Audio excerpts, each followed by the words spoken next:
It started for me when I came across the picture of the event. Yeah, I was obviously disturbed, and on a pretty deep level, it's such a strange picture. I think the unrealness of it also, struck a chord with me. And so I knew I wanted to do, and then I found out about the story, and the story is just so, uh, it kind of unbelievable on every level, how it happened and why it happened, and so I knew I had wanted to do something with it, but it really took about 5 years before I actually started writing the play. Um, it was one of those that was kind of in the back corner of my brain for that time, and I just didn't know how I was going to tell the story.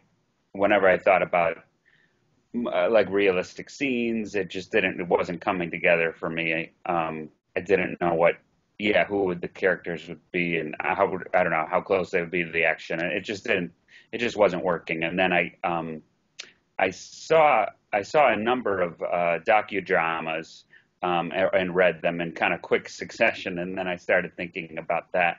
Um, uh, when you do a docudrama, you're limited obviously by what people actually say. I mean, you're interviewing um, people and editing their conversations, so sometimes they're not quite as uh, poetic as you would like them to be. Then I was like, well, what if you combined that form and kind of made a fictional docudrama?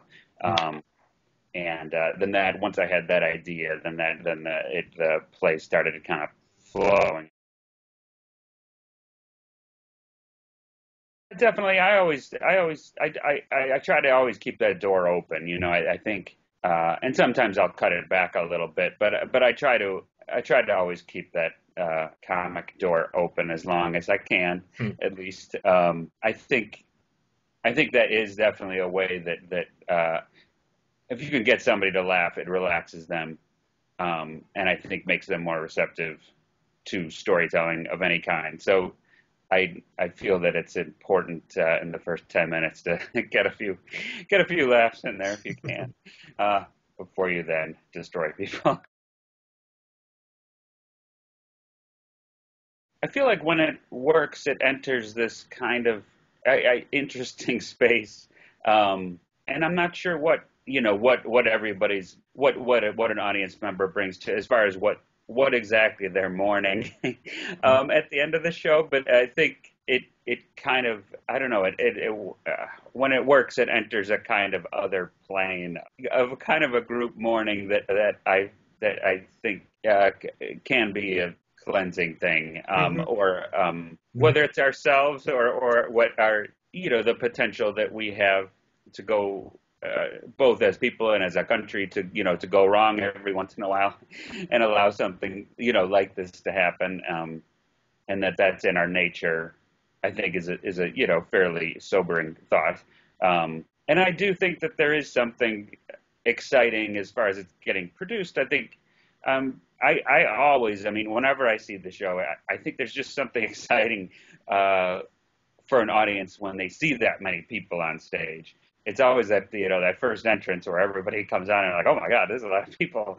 I think as a theatrical audience, we've become so used to 2-person and 3-person comedies, and uh, these small cast shows that there is something exciting about just the sheer size of it. And then I think on a maybe perhaps more simple level, I think at the universities and high schools that have really produced this show, I think I certainly did not think about this while I was writing it, but I think that the cast size actually works in its favor there, Hmm. um, where they're able to have so many students participate, and some of the universities and schools have even added, made the band larger, made it an even Hmm. bigger show, which Nice. is exciting too, for me. So yeah, but yeah, it's been a great ride.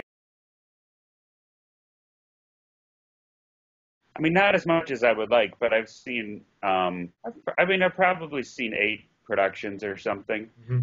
something around that.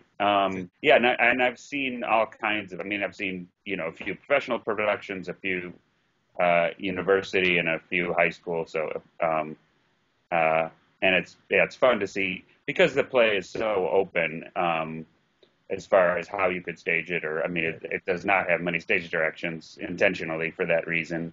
And the music is always different, as that's also open to interpretation. So that it's always fun for me to hear the song to see what people have done with the song.